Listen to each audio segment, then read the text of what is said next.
Welcome to ScienceCover.com. In this session, we will look at change of state.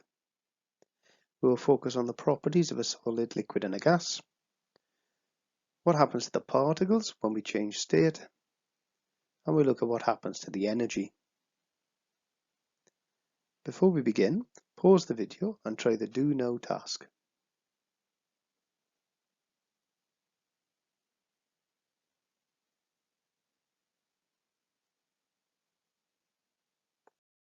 Let's check our answer to the Do Now task. For a solid, the particles should be arranged in rows and columns with the particles touching each other. For a liquid, the particles still should be touching, however this time we lose the rows of columns, so there's no structure to the particles in a liquid. In a gas, we have no structure, but also the particles are no longer touching.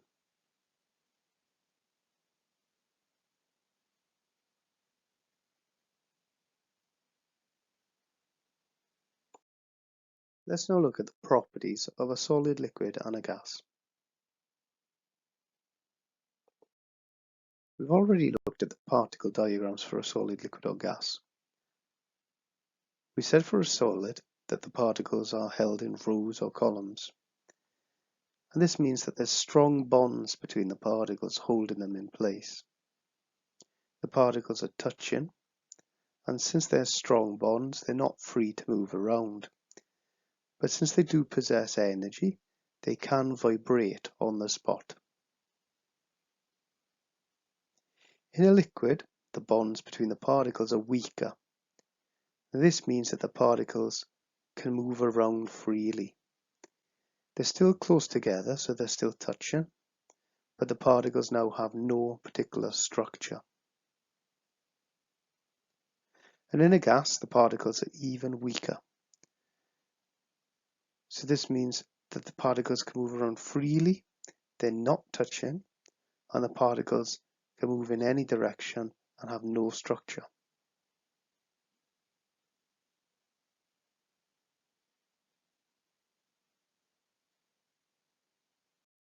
When we want to explain the behavior of a solid, liquid, or gas, we can use the particle model.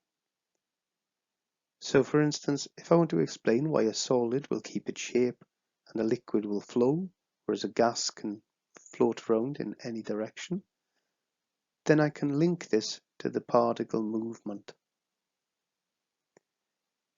Solids keep their shape, but liquid and gases do not keep their shape. If we think about a solid, we know that the particles are held in fixed positions by strong bonds, and this explains why they keep their shape. But the particles in a liquid, they have weak bonds, and these keep breaking, so the particles can move past each other. This explains why a liquid can flow. And with a gas, we know that there's no bonds between the particles, so they can move freely in any direction.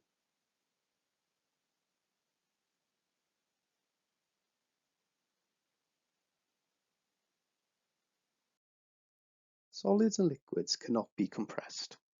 Only gases can be compressed, and we can use the particle model to explain why this is the case.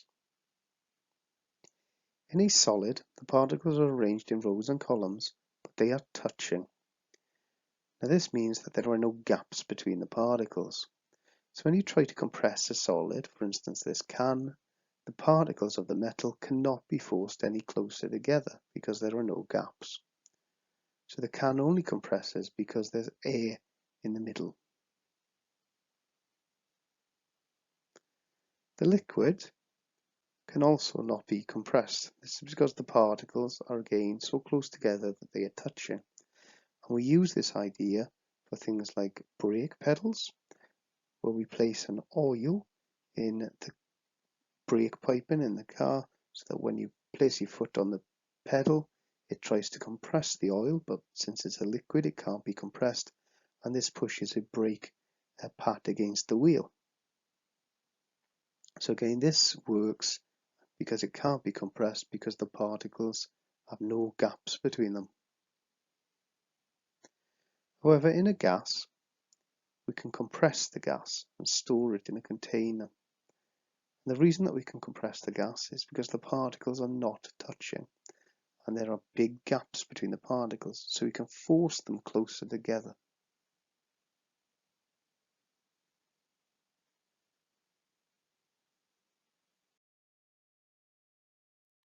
Now pause the video and complete task 1.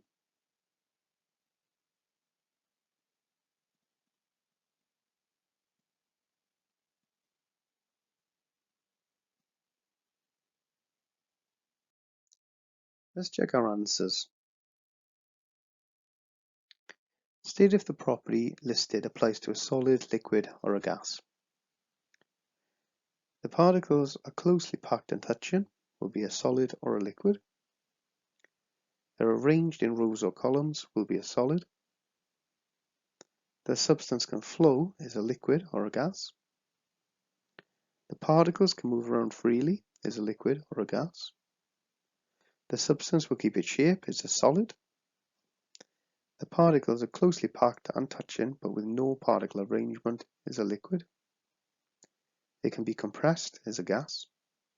They can only vibrate in fixed positions as a solid. And they cannot be compressed as both a solid and a liquid.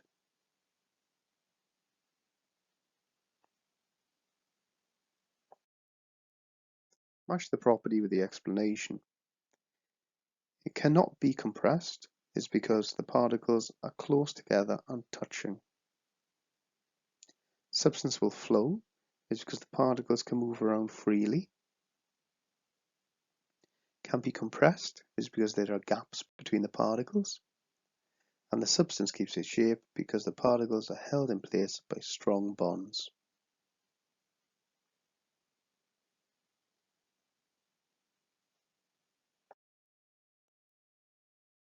Now let's look at what happens as we change between states.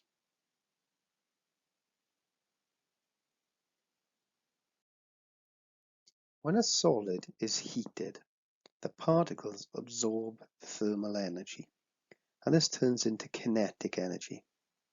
This allows the particles to move faster and with more force. Eventually, they break free of the strong bonds holding them in an organized structure, and they become a liquid. And we call this process melting.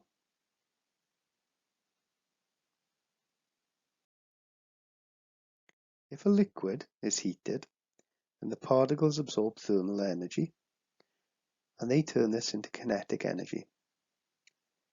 So the particles in the liquid will move faster, and eventually they will break free of the weak bonds holding them. And this allows them to float away. We call this evaporation.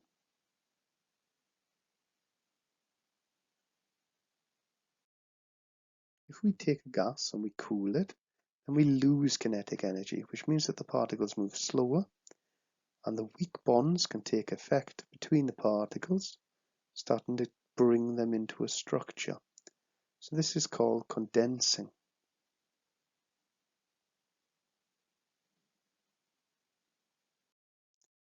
If we take a liquid and we cool it, then we lose kinetic energy. Eventually, strong bonds form between the particles and hold them in fixed positions. At this point, the liquid has become a solid. We know this process as freezing.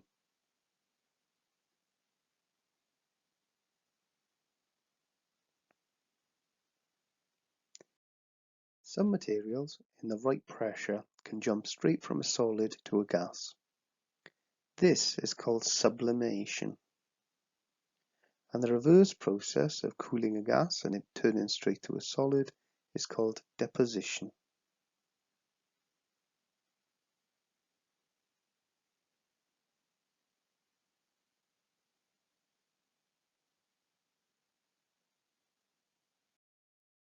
Now pause the video and complete task 2.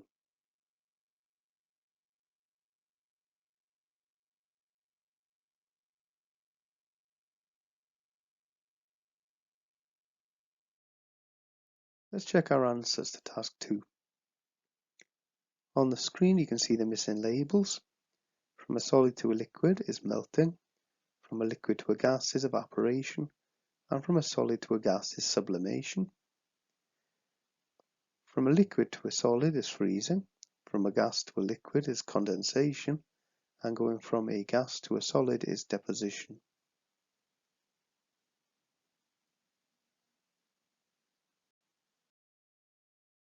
Explain why a solid will turn into a liquid when we add thermal energy.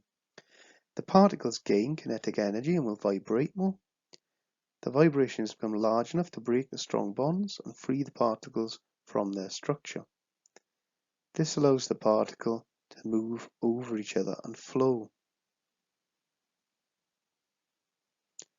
Explain why a gas will become a liquid when we reduce the thermal energy. The particles lose their kinetic energy and slow their movement. This allows weak bonds to form, pulling the particles into a liquid structure.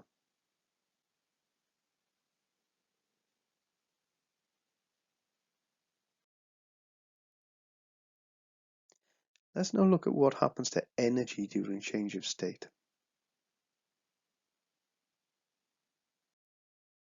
The internal energy is the total energy possessed by a substance, and it can be defined as the sum of the kinetic energy and potential energy of the substance. So we know that the kinetic energy is the movement energy that the substance particles possess. And this is determined by the temperature of the substance. So warm water has got more kinetic energy in the particles than cold water. But the potential energy of a substance is the energy that the particles have due to their positions in the substance and their interactions with other particles. So we can think of this as being similar to the bonds between the particles.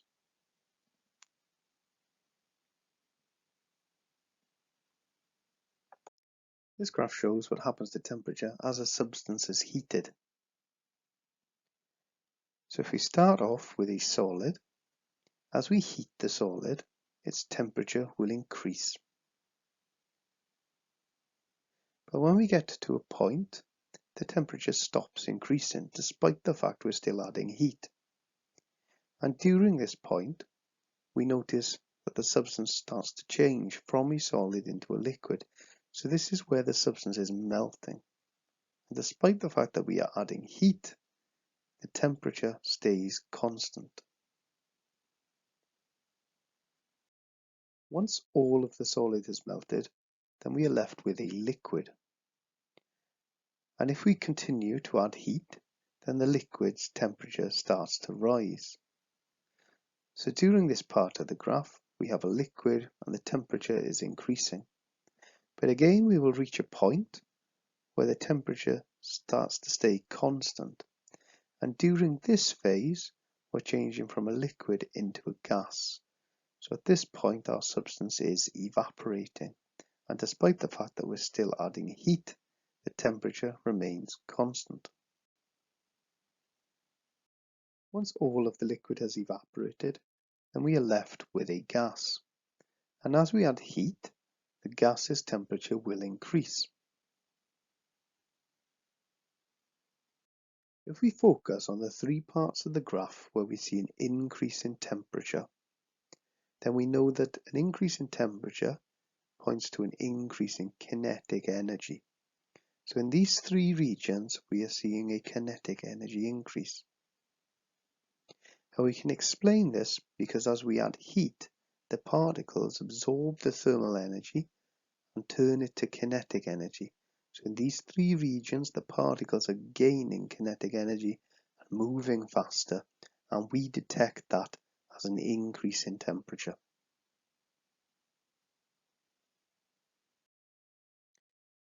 However, during the two regions where the temperature stays constant, then we know we can't be gaining kinetic energy. So despite the fact that we are giving the substance heat, it's not being turned into kinetic energy. Now this is because instead that energy is being used to break bonds. And that means that we're gaining potential energy.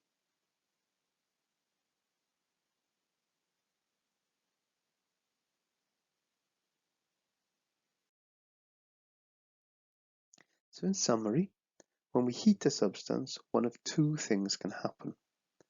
Firstly, the heat increases the kinetic energy, so the particles move faster and we detect a temperature change.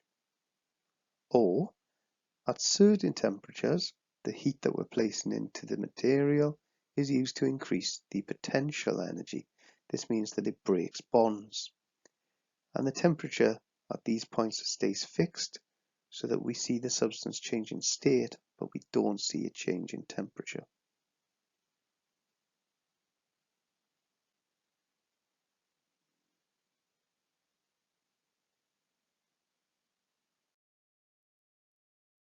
Now pause the video and complete task 3.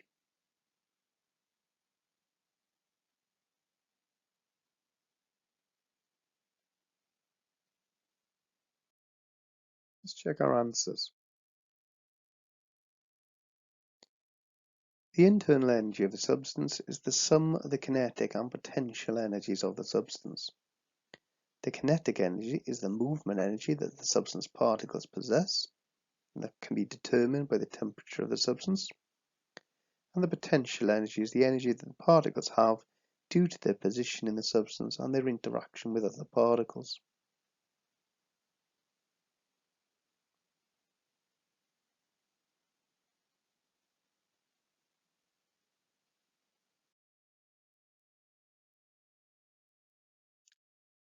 Region A is a solid, region B is melting, region C is a liquid, region D is evaporating, region E is a gas. Which regions of the graph show changes in kinetic energy? It should be A, C, and E. Which regions show a change in potential energy? It will be B and D. Describe how the behavior of the particles changed over region A. Well, the particles are in a solid structure arranged in rows and columns. They're in fixed positions, but they can vibrate. As the solid is heated, the particles gain kinetic energy. This increases the speed of vibrations of the particles. Why does the temperature not increase during region B even though the substance is being heated? Heating the substance adds energy. The energy is being used to raise the potential energy of the substance. This means that the bonds are being broken, allowing the particles to break free of their structured lattice. No energy is being added to the particle's kinetic energy, so the temperature stays constant.